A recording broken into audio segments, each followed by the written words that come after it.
नमस्कार, news point लेकर हाजिर हूं मैं राजीव। दोस्तों, संसद का मानसून सत्र महज 15 घंटों के कामकाज के बाद आज अनिश्चितकाल के लिए स्थगित कर दिया गया।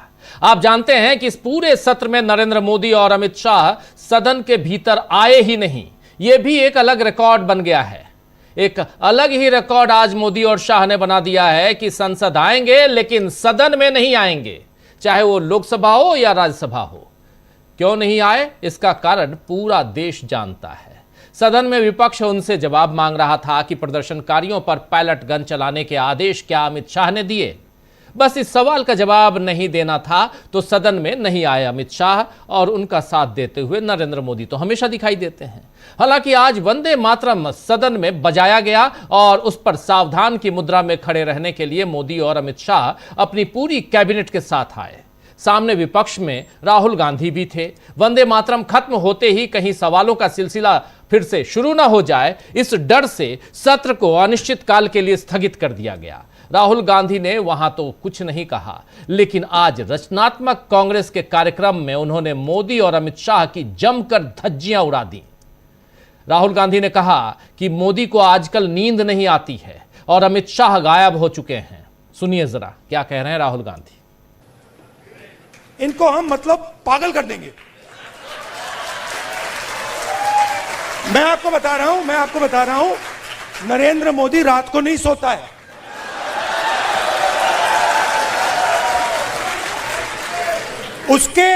उसके अलग अलग कारण है। उसका एक ऑब्वियस कारण है और उसके बहुत सारे हिडन कारण भी हैं। आपने देखा अमित शाह सो कॉल्ड, क्या कहते थे उसको पहले, चाणक्य, और क्या कहते थे, Sardar Patel, part. Where has he disappeared? वो भाग गया। वो 20 दिन के लिए पार्लियामेंट हाउस में नहीं घुस पाया वो। Why? Because for the first time they are feeling India's expression.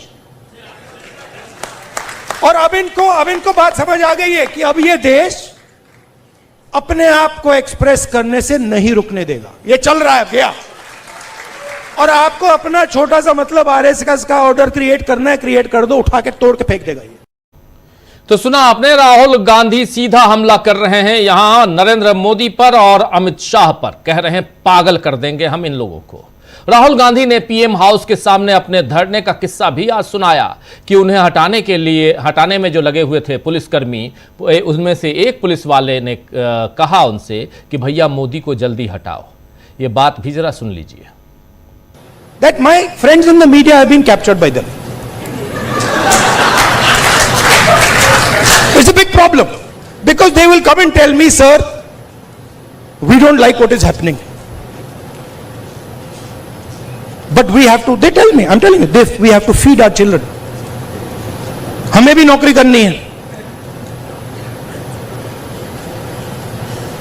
मेरे मतलब वो प्राइम मिनिस्टर हाउस के सामने पुलिस वाला है, मेरे कान में विस्पर कर रहे हैं, भैया इनको हटाइए, आप यहां से इनको हटाइए। वो मुझे हटा रहा है और मेरे कान में कह रहा है भैया इनको हटाओ। मैंने कहा ये क्या बात कर रहे हो?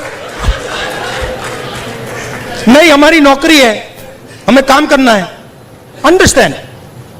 इनका भी एक्सप्रेशन मैं समझता हूं कि आपको अपने बच्चों की स्कूलिंग करानी है, फ्यूचर बनाना है, but there is also something known as national spirit. What is national spirit? National spirit is we are not going to allow a bunch of clowns to create order over us. तो सुन लिया आपने, यहां पर राहुल गांधी साफ साफ कह रहे हैं कि जिस वक्त मुझे डिटेन किया जा रहा था, पुलिसकर्मी जो मुझे उठा रहे थे वो मुझे वहां से हटा रहे थे, लेकिन मेरे कानों में कह रहे हैं कि भैया इन्हें हटाओ, यानी नरेंद्र मोदी को कुर्सी से हटाओ। इसके बाद राहुल गांधी ने एक और धमाका किया कि अब पीएमओ से, यानी प्रधानमंत्री ऑफिस से, कार्यालय से जो खबरें हैं वो लीक हो रही हैं।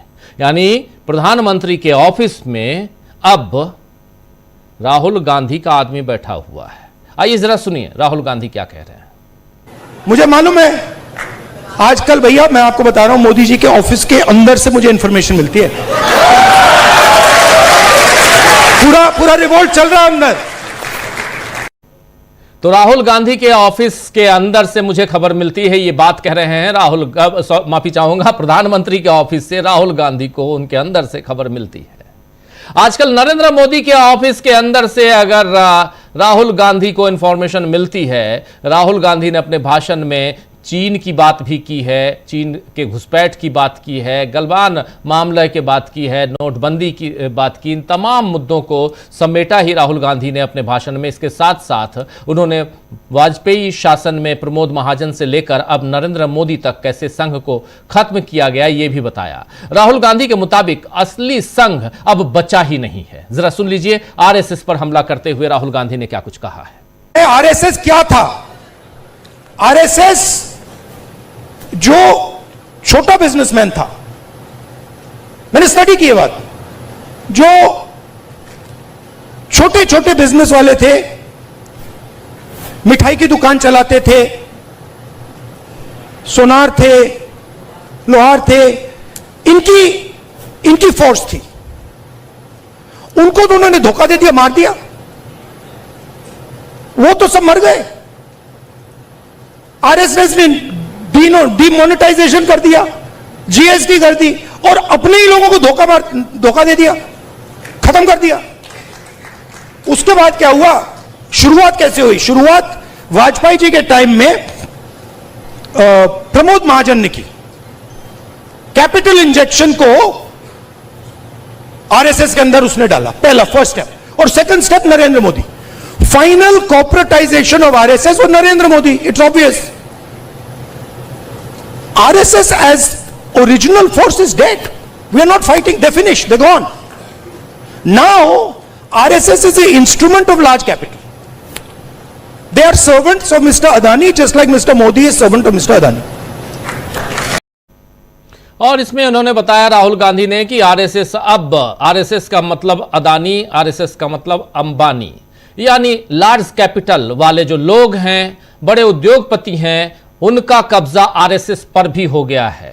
जो छोटे व्यापारी थे, जो आरएसएस के मेंबर हुआ करते थे, उनको भी नरेंद्र मोदी ने खत्म कर दिया। यह बात यहां पर राहुल गांधी ने कही। यानी छोटे व्यापारियों, चाहे वो आरएसएस के मेंबर रहे हों या कुछ और रहे हों, सामान्य नागरिक हों, राहुल गांधी का मतलब यहां कहने का मतलब यही था कि चाहे वो आरएसएस के ही मेंबर क्यों ना हो, लेकिन नरेंद्र मोदी ने उन्हें भी नहीं छोड़ा। राहुल गांधी के भाषण में ऐसे कई हाईलाइट हैं जिन पर अब रील्स कटेंगी और शायद मीम्स भी बनेंगे, क्योंकि उन्होंने पीएम की जबरदस्त एक्टिंग की है। आप भी जरा देख लीजिए देखिए जरा इस वीडियो को। इनका पता नहीं कहां से इनके दिमाग में घुस गया, अब अजीब चीजें घुस जाती हैं, बट इनके माइंड में घुस गया कि foreign policy is this.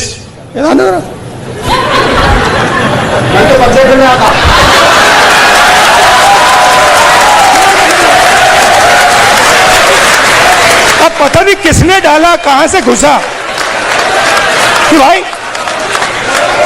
Foreign policy का मतलब imagine the ignorance foreign policy. एक चीज पूछ सकता हूं? हाँ, नलिनी समझ के तो नहीं पकड़ा था? I have not reached there yet. But तो सुना आपने यहां पे राहुल गांधी ने वो एक्टिंग की कि गले मिलते हैं, नरेंद्र मोदी जहां जाते हैं वहां गले पड़ जाते हैं। आपको पता ही है, गले मिलना और गले पड़ना दोनों में फर्क है, लेकिन खैर जो भी करते हो नरेंद्र मोदी। लेकिन यहां राहुल गांधी ने यह बताने की कोशिश की कि गले लगकर, गले मिलके या गले पड़ के आप विदेश पॉलिसी जो अपनी है, फॉरेन पॉलिसी जो अपनी है, उसको आप सुधारना या सुधार नहीं सकते, उसे ठीक नहीं कर सकते, उसे अच्छा नहीं कर सकते। आपने ये काम, आपने सोच लिया कि गले मिलकर हम सब कुछ कर लेंगे, हमारी विदेश नीति जो है वो ठीक हो जाएगी, ऐसा नहीं होने वाला। तो संसद के मानसून सत्र में विपक्ष को जरा भी बोलने नहीं दिया गया। दूसरी तरफ मैं संसद आना चाहता हूं, और तो अब राहुल गांधी ने उसकी सारी कसर आज यहां रचनात्मक कांग्रेस के इस मंच से अपनी पूरी कर दी है। इधर संसद चलते हैं थोड़ा सा। संसद में आज मल्लिकार्जुन खड़गे भी राज्यसभा में खूब गरजे और ऐसा बोले कि जेपी नड्डा को बीजेपी के बचाव में आगे आना पड़ा। पहले सुनिए, आइए कि यहां मल्लिकार्जुन खड़गे ने क्या कहा और क्यों कहा, सुनिए जरा। सर, मैं इसको पॉलिटिकल मुद्दा कभी बनाना नहीं चाहता और मैं कभी इस सदन में सालों से यहां हूं और निचला, लेकिन मैं एक शेड्यूल कास्ट हूं, मैं एक दलित हूं, मेरे को मदद करो, मेरी रक्षा करो बोल के कभी किसी के सामने गिड़गिड़ाया नहीं। मैं लड़ने की शक्ति है, मैं लड़ता हूं, लेकिन तुम मुझे अनटचेबिलिटी का ये करके, शुद्धिकरण करके अपमान करते हो।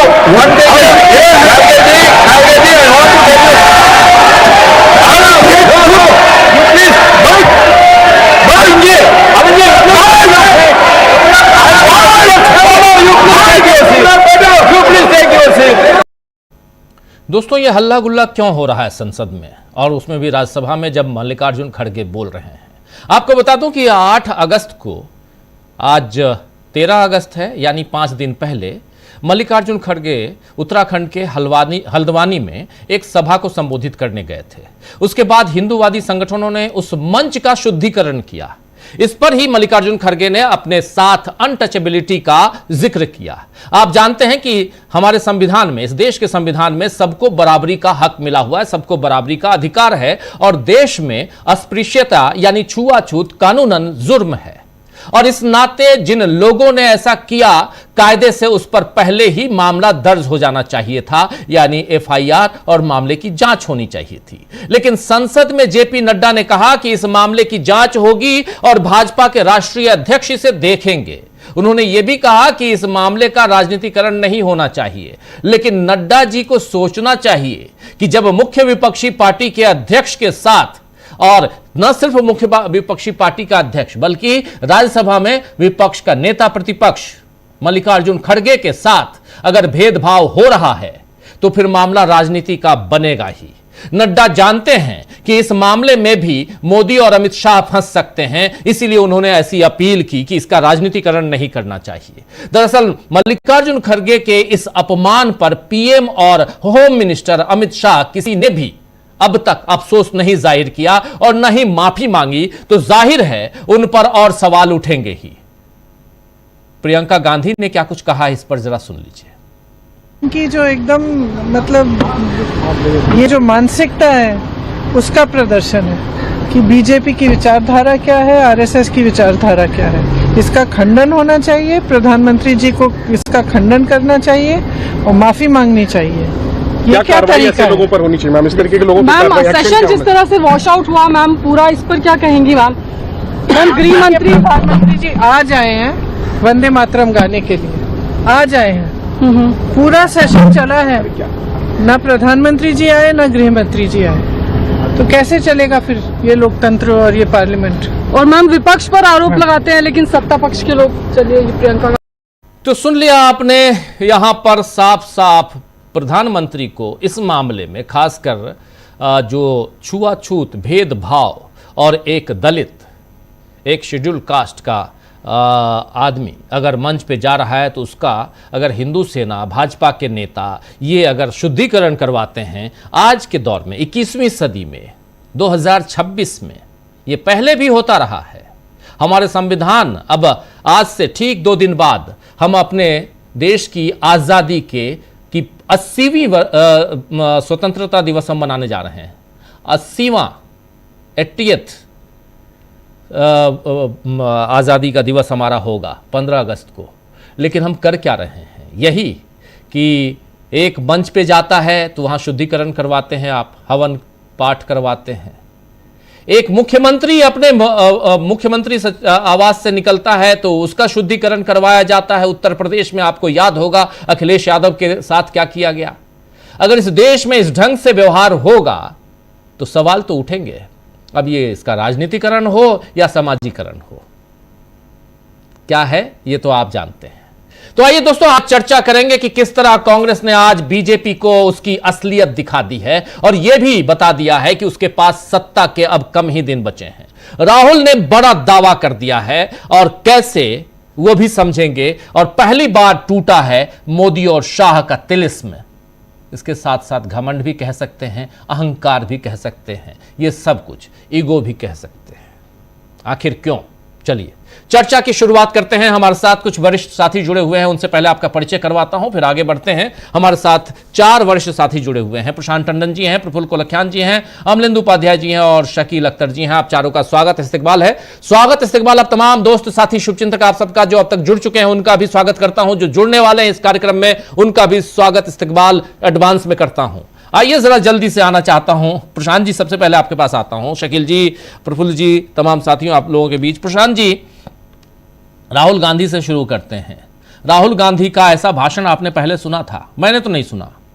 इतने साल से राहुल गांधी के भाषण को सुन रहा हूं, लेकिन नरेंद्र मोदी की एक्टिंग करके विदेश नीति को बताना और अपने इस भाषण में आरएसएस, बीजेपी, पीएमओ, विदेश नीति, भारत चीन संबंध, भारत पाकिस्तान संबंध, भारत अमेरिका संबंध, मैं अपनी दादी के साथ गया और वहां पर उसी जिस ढंग की साड़ी पहनी, जिस कलर की साड़ी पहनी थी इंदिरा गांधी, वैसे ही पहन के आई नैन्सी रेगन, तो उनकी दादी ने क्या कहा, यह सब कुछ आज राहुल गांधी ने यहां बताया है। और सबसे बड़ी बात कि राहुल गांधी का यह हमला, कह रहे हैं हम पागल कर देंगे इन लोगों को, रात को इनको नींद नहीं आती होगी।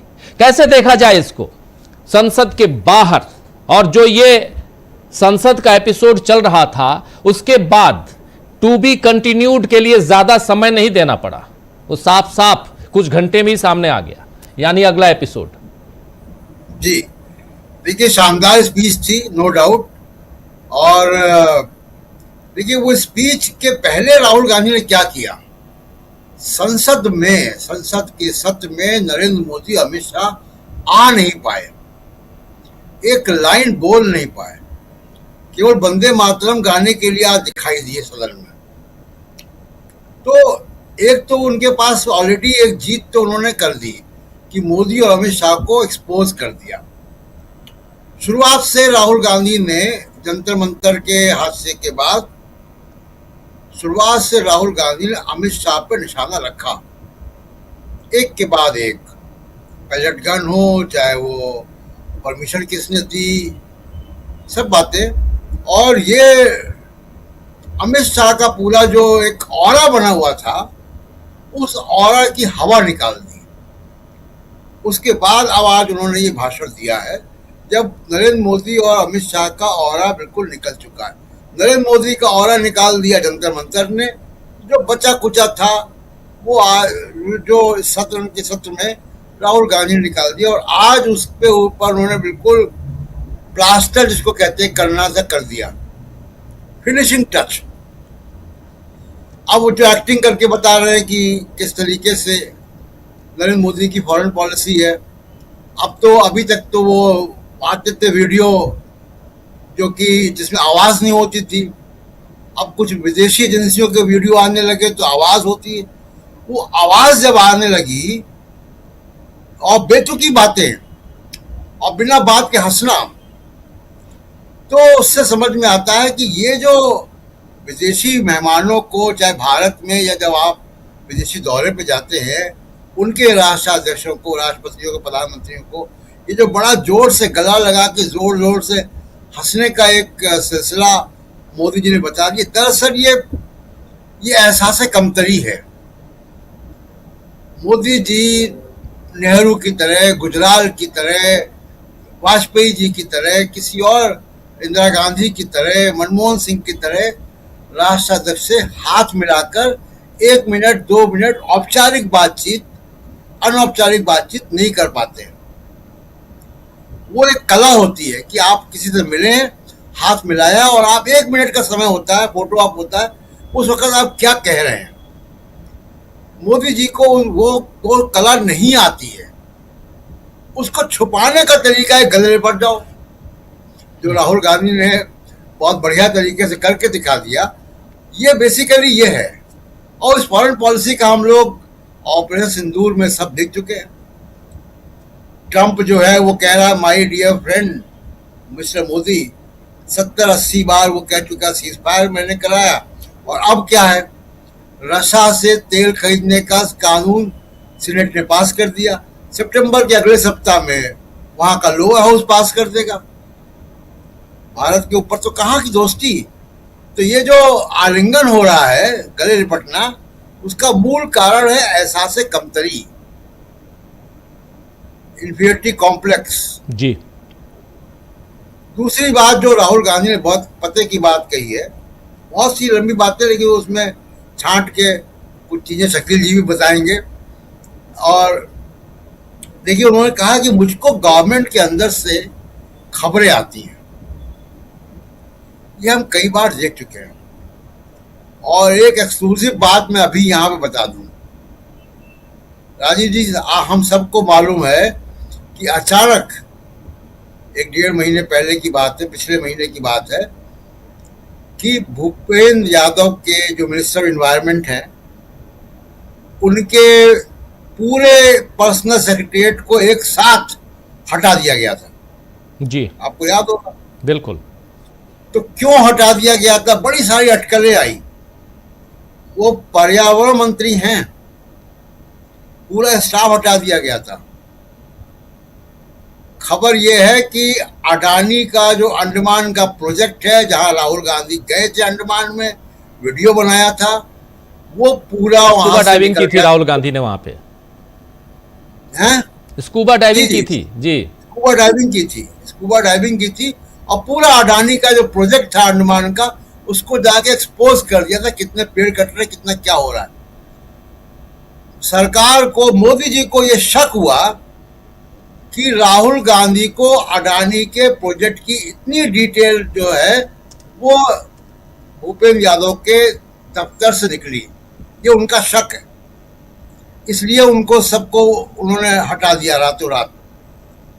तो ये बात कई हलकों में चर्चा में है, और ये बात सच है कि राहुल गांधी को ये बहुत बड़ी जानकारी आप दे रहे हैं प्रशांत जी, बहुत बड़ी जानकारी है कि राहुल गांधी जो कह रहे हैं वो अब दिख भी रहा है।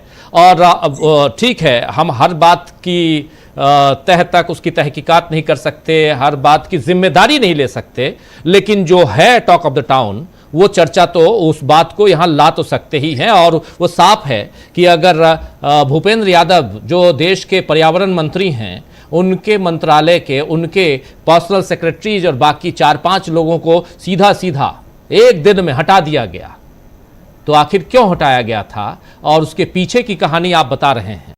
बहुत इंपॉर्टेंट, बहुत सी बातें आई थी राजीव जी कि अरावली के वजह से हटा दिया गया। कुछ और बातें आई थी, वो भी बातें आई थी कि जो मध्य प्रदेश में जो जमीनें खरीदी गई उसका था।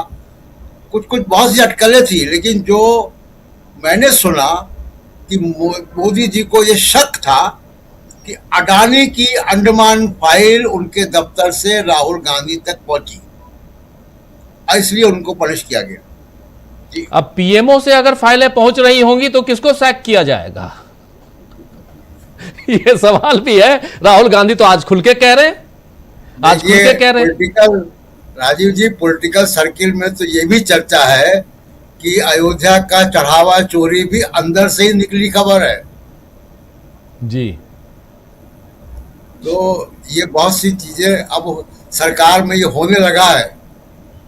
शकील जी और अंदर से बताते हैं। शकील जी, ये फाइलें कहां से आ रही हैं राहुल गांधी के पास? शकील जी, देखिए, आज जो राहुल गांधी ने बोला है, उसकी सबसे खास जो राजनीतिक बात है, पॉलिटिकल बात है, वो ये है कि अब देश में सबने तय कर लिया है कि इन लोगों को हम अपने ऊपर आदेश नहीं देने देंगे।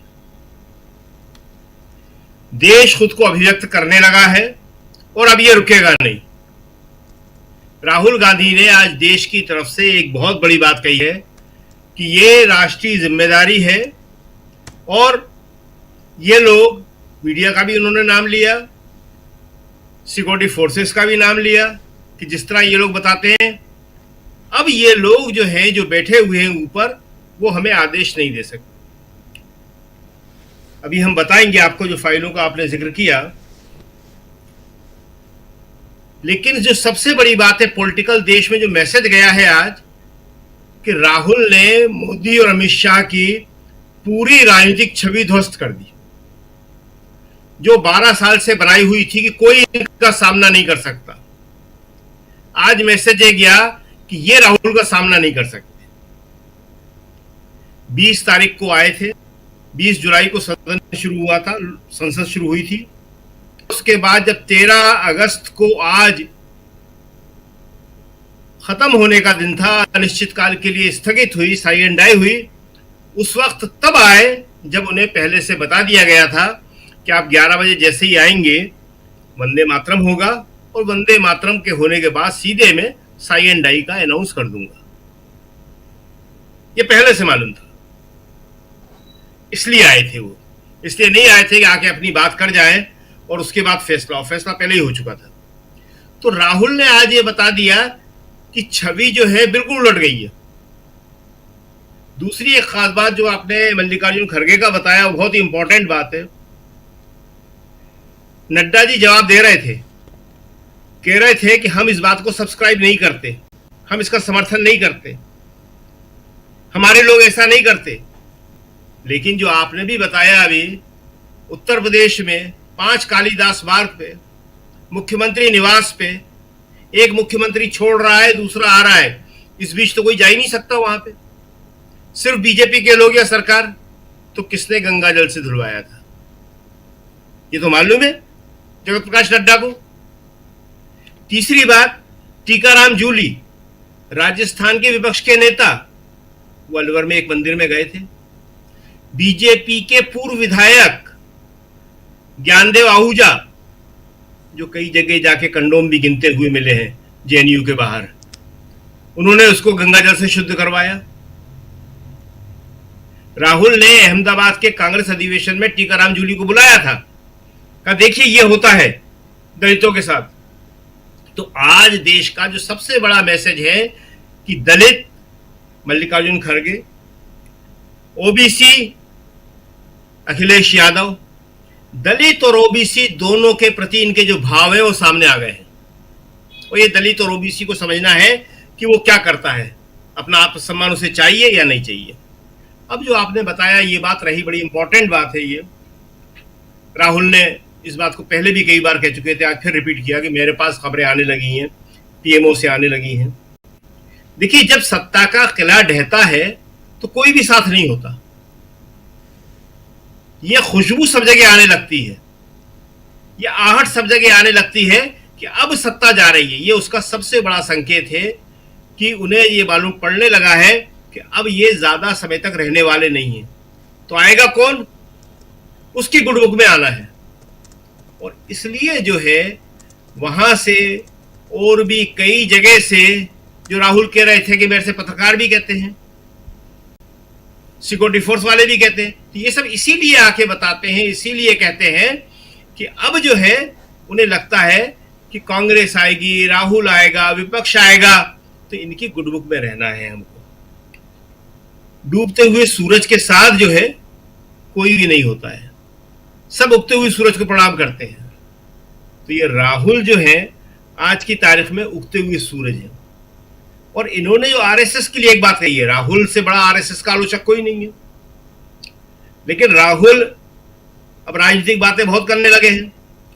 जैसे ये पॉलिटिकल बात बहुत है कि मेरे पास सूचनाएं आने लगी हैं, पूरा पीएमओ हिल जाता है इस बात से, एक दूसरे को सब शक की नजर से देखने लगते हैं, कौन बता रहा है, कौन है वो। इसी तरह उन्होंने कहा कि पुरानी वाली आरएसएस को मोदी ने खत्म कर दिया। तो उस पुरानी वाली आरएसएस के जो स्वयंसेवक थे, जो प्रचारक थे, जो समर्थक थे, उनको लगता है बात तो सही है, और ये बात सही भी है। आज जो भक्त लोग हैं वो आरएसएस के लोगों पर भी हावी हैं, जिसको राहुल ने कहा था अंधभक्त।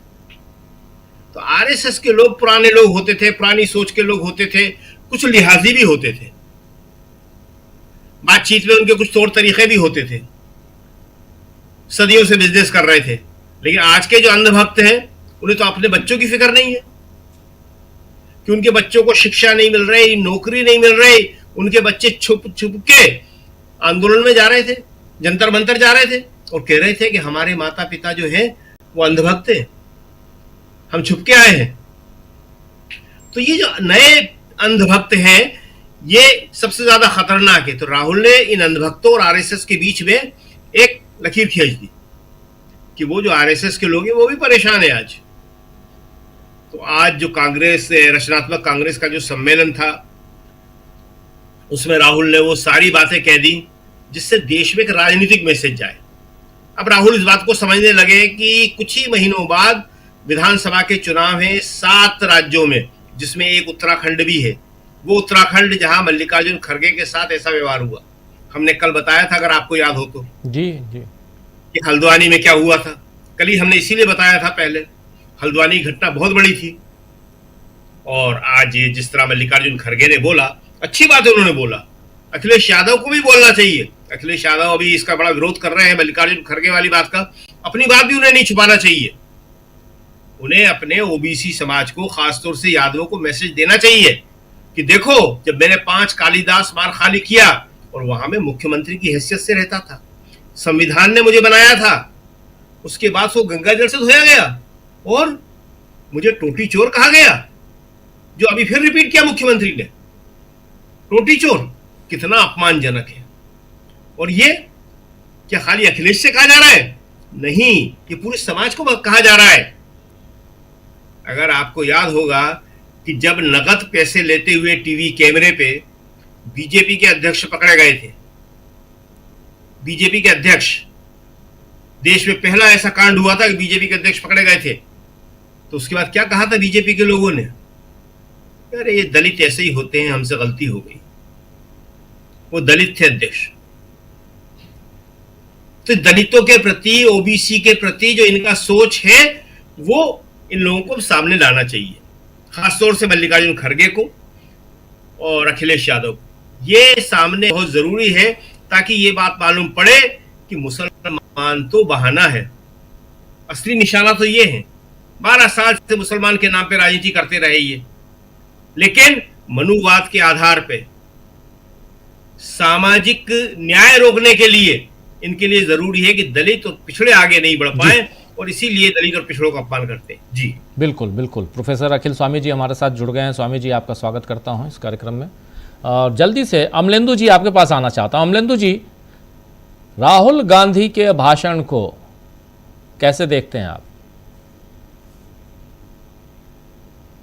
राजीव जी, एक तो राहुल गांधी का आज भाषण जो था वो भाषण कम, और मुझे लगता है कि वो पाठशाला थोड़ी ज्यादा थी। और आज जिस तरीके से उन्होंने संवाद किया है, वो कहा जाए कि सीधे जनता से जैसे चौपाल में बैठ के बात की जाती है, उस तरीके से उन्होंने बात की। मतलब आज एक नया ही अंदाज राहुल गांधी का ये देखने को मिला। और ये अंदाज ये था कि हम जो अपनी बात कहना चाहते हैं वो सीधे सीधे जिस अंदाज में हमको कहना है उसी अंदाज में लोगों तक पहुंचे, दिलो दिमाग तक वो असर करे। आज राहुल गांधी का ये अंदाज था राजीव जी। और बहुत सी राहुल गांधी ने बातें कही, लेकिन जो महत्वपूर्ण बातें राजीव जी आज के भाषण की कही जा सकती हैं तो वो तो सब है ही। खैर की सूचनाएं मिलने लगी हैं, नरेंद्र मोदी नहीं आए, अमित शाह जो थे वो सब हो गए, ये सब तो राजीव जी पॉलिटिकल चीजें हैं। लेकिन जो एक सैद्धांतिक बात राहुल गांधी ने कही, वो मुझे लगता है कि आरएसएस को लेकर राहुल गांधी ने बहुत मजबूत बात कही कि किस तरीके से भारतीय जनता पार्टी और आरएसएस का कॉर्पोरेटीकरण हुआ और प्रमोद महाजन के समय से शुरू हुआ, जिसको नरेंद्र मोदी आगे बढ़ा रहे हैं। ये राजीव जी मुझे लगता है कि एक लैंडमार्क वक्तव्य जो है वो है। और ये हम लोग भी जानते हैं कि प्रमोद महाजन ने ही सब शुरुआत की थी, ये कॉर्पोरेट के जरिए आरएसएस को जो था वो देशी घी की खिचड़ी खिलाने से लेकर और कॉर्पोरेट में घुसाने तक, ये सब प्रमोद महाजन का ही शुरू किया हुआ था। तो ये राहुल गांधी ने राजीव जी एक मार्के की बात कही है। राजीव जी, हम लोगों ने अपने बचपन में भी देखा है कि आरएसएस में जो लोग जाया करते थे, जो शाखा में जाया करते थे, तो कोई शरीफ घरों के या थोड़े भी जो समझदार होते थे उन घरों के बच्चे बिल्कुल नहीं जाया करते थे, और केवल जो थे व्यापारी वर्ग जो हुआ करता था राजीव जी। और आपको याद होगा कि जिस समय ये चल रहा था इनका राम मंदिर का आंदोलन और अडवाणी जी रथ यात्रा लेकर निकल रहे थे, और जब इन्होंने जय श्री राम का नारा दिया था तो उस समय उसके जवाब में एक नारा खूब लगता था, किलो में तोलो 900 ग्राम, जोर से बोलो जय श्री राम। यानी कि व्यापारी वर्ग जो था, जो कम तोलता था, जो मिलावट करता था, वो छोटा व्यापारी वर्ग जो था वो भारतीय जनता पार्टी का भी मतदाता होता था और आरएसएस का स्वयंसेवक भी वही होता था। तो ये राजीव जी, राहुल गांधी ने एक बात कही, मुझे याद है राजीव जी उत्तर प्रदेश में जब कल्याण सिंह की एक सरकार बनी तो उनके एक वित्त मंत्री हुआ करते थे, राजेंद्र गुप्ता शायद नाम था उनका, सीतापुर से आते थे। अब हम लोगों के आए थे वित्त मंत्री के तौर पे, तो उनसे तमाम व्यापारी जो थे वो कह रहे थे, उस समय भी राजीव जी कल्याण सिंह की जब सरकार थी, मैं गया था उनके प्रेस कवर करने के लिए, तो तब तक प्रेस शुरू नहीं हुई थी, व्यापारियों से सब शिकायत कर रहे थे कि बीजेपी हमारी पार्टी है, हमने बीजेपी को बनाया है, और अब देखिए इंस्पेक्टर राज खत्म करने की बात होती थी, अभी परेशान हम लोग हो रहे हैं। तो ये तो राजीव जी हमने जो अपनी आंखों से देखा है, वो राहुल गांधी उस बात को बिल्कुल बता रहे हैं कि ये पहले छोटे व्यापारी वर्ग की पार्टी थी और गलत जीएसटी और नोटबंदी से उसी व्यापारी वर्ग की कमर बीजेपी ने और नरेंद्र मोदी ने तोड़ दी। तो राजीव जी ये एक बहुत महत्वपूर्ण बात जो है, मतलब जो पॉलिसी के स्तर पर मुझे लगता है वो राहुल गांधी ने इसकी तरफ रेखांकित किया है कि नरेंद्र मोदी उस आरएसएस के भी सगे नहीं है, उस आरएसएस के जो कैडर है उसके भी सगे नहीं है, जिसके दम पर राजनीति करके और जिसके दम पर, जिसके कंधे पर चढ़कर वो प्रधानमंत्री बने हैं, उसके भी सगे नहीं है। वो सगे सिर्फ अडानी और अंबानी के हैं, और इस व्यापारी वर्ग की कमर तोड़ने के लिए गलत जीएसटी लागू की और नोटबंदी लेकर आए। ये राहुल गांधी ने राजीव जी एक संदेश देने का काम किया है। और राजीव जी जो लोग जानते हैं वो ये भी जानते हैं कि जिस समय ज्योति बसु की सरकार हुआ करती थी पश्चिम बंगाल में, उस समय भी कलकत्ता का बाजार जो था वो बीजेपी के झंडों से ही पटा होता था। यानी जो राहुल गांधी कह रहे हैं कि छोटा व्यापारी वर्ग जो था वही इनका होता था, तो ये राजीव जी वहां भी हुआ करता था सब जगह। तो ये एक जो बेसिक बात थी राहुल गांधी ने को बताई। दूसरी जो नरेंद्र मोदी की विदेश नीति की समझ क्या है, उसको लेकर राहुल गांधी ने बहुत तगड़ा प्रहार किया और समझाने का कोशिश किया। हम लोग भी राजीव जी लगातार चर्चा करते रहते हैं, ये गले पड़ना जो भाई कौन सी राजनीति होती है कि जहां गए वहां उसके गले पड़ गए, कभी ट्रंप के गले पड़ गए, कभी नेतन्याहू के गले पड़ गए, कभी अली रफसंजानी के गले पड़ गए, कभी किसी के गले पड़ गए। तो ये गले पड़ना कौन सी भाई डिप्लोमेसी है और ये कौन सी विदेश नीति है गले पड़ना? तो राहुल गांधी ने आज इसको साधारण भाषा में कहा जाए, आम जन कैसे समझे कि विदेश नीति क्या होती है और कहाँ विदेश नीति के स्तर पर नरेंद्र मोदी गलतियां कर रहे हैं और सरकार गलतियां कर रही है, ये भी आज राहुल गांधी ने राजीव जी बहुत करीने से समझाया। हालांकि जो रचनात्मक कांग्रेस में लोग पहुंचे थे राजीव जी, जाहिर सी बात है कि वो पढ़े लिखे सब लोग पहुंचे थे, रचनात्मक कांग्रेस का मतलब ये था, लेकिन राहुल गांधी उस कार्यक्रम के जरिए संबोधित किसको कर रहे थे? संबोधित कर रहे थे देश के आम आवाम को। कार्यक्रम में तो लोग उनको सुन ही रहे थे, लेकिन आम आवाम जो है देश में, उसको वो बता रहे थे और ये बता रहे थे कि किस तरीके से आरएसएस बीजेपी की जो राजनीति है और इनकी जो नीतियां हैं वो किस तरीके से आम जन के खिलाफ जा रही है। एक राजीव जी जो मुझे लगा ये महत्वपूर्ण बात कही, बाकी उन्होंने जिस तरीके से अमित शाह सदन में नहीं आ रहे, नरेंद्र मोदी नहीं आए, भाग गए, अब हम इनको नहीं सोने देंगे, चैन से नहीं रहने देंगे, ये सारी बातें कही। एक चैलेंज राजीव जी एक तरीके से देखा जाए तो राहुल गांधी ने ये नरेंद्र मोदी अमित शाह को साफ तौर पर दे दिया कि जब तक इनका इस्तीफा नहीं होगा हम इनको चैन से सोने नहीं देंगे। यानी राजीव जी जो हम लोग लगातार चर्चा कर रहे थे कि धर्मेंद्र प्रधान का इस्तीफा जो है वो शुरुआत होगी और बात नरेंद्र मोदी के इस्तीफे तक आएगी, एक तरीके से देखा जाए तो राहुल गांधी की ये रणनीति जो है ये आज उन्होंने थोड़ा सा उस पे से पर्दा हटाया है कि बात धर्मेंद्र प्रधान के इस्तीफे से खत्म नहीं हुई, अमित शाह के इस्तीफे पर खत्म नहीं होगी, ये बात अमित शाह और नरेंद्र मोदी दोनों के इस्तीफे तक पहुंचेगी और इसके लिए रणनीति राहुल गांधी तैयार कर रहे हैं। तो ये भी राजीव जी मुझे लगता है कि राहुल गांधी ने एक तरीके से आज अपनी जो आगे की आंदोलन की आप इसे रणनीति कह सकते हैं, सरकार के खिलाफ कांग्रेस की रणनीति कह सकते हैं, किस तरीके से चुनाव में जाना है, चाहे विधानसभा चुनाव आ रहे हैं उनमें जाना है, उसको लेकर आप रणनीति कर सकते हैं। तो ये आज राहुल गांधी ने मुझे लगता है राजीव जी एकदम स्पष्ट कर दिया। तो बहुत सारी बातें जो राहुल गांधी ने कही उसमें एक महत्वपूर्ण बात है मुझको लगा राजीव जी ये इसकी तरफ हम लोगों को ध्यान देना चाहिए। बिल्कुल बिल्कुल आप सही कह रहे हैं, इधर ध्यान देना चाहिए। जरा प्रफुल्ल जी आपके पास आना चाहता हूं, फिर प्रोफेसर अखिल स्वामी जी के पास आता हूं। प्रफुल्ल जी कैसे देखा जाए, एक ये बहुत महत्वपूर्ण है, आरएसएस का जिक्र आज, अभी तक सीधा हमला करते थे राहुल गांधी, लेकिन जब एक्सप्रेशन की बात आई, आज जो उनका भाषण था एक्सप्रेशन के ऊपर था, और जब एक्सप्रेशन की बात आई तो पुराने छोटे व्यापारियों और एमएसएमई का नाम हमेशा लेते हैं वो राहुल गांधी अपने भाषण में, एमएसएमई का नाम आता है, लेकिन आज खुलकर और उन व्यापारियों को आरएसएस से जोड़कर बोलने के क्या मायने हैं, ये ज़रा समझाने की कोशिश कीजिए। और ओवरऑल राहुल गांधी का ये भी कहना कि मेरे लोग अब पीएमओ में भी हैं। तीसरी बात, जब मैं घसीट कर ले जाया जा रहा था तो जो लेके जा रहा था वही कह रहा था, जो मुझे हटा रहा था वो कह रहा था कि इसे हटाओ, यानी नरेंद्र मोदी को हटाओ। ये 3 महत्वपूर्ण बातें हैं। प्रफुल्ल जी, कल सभी को देखिए आरएसएस के बारे में जो उन्होंने कहा, पहले कहा जाता था कि टूटपुजिया, ये टूटपुजिया शब्द चला करता था इन व्यापारियों के लिए जिनकी पूंजी पूरी बनी नहीं होती थी या टूट गई होती थी। तो ये टूटपुजिया के साथ इनकी राजनीति शुरू होती थी, वहीं से इनकी फंडिंग होती थी। तो ये टूटपुजिया से लेकर के क्रोनी पूंजी, क्रोनी कैपिटलिज्म की तरफ ये वहाँ तक की यात्रा इन्होंने की। और शुरुआत तो प्रमोद महाजन से भी पहले गोपीनाथ मुंडे को याद किया जाना चाहिए।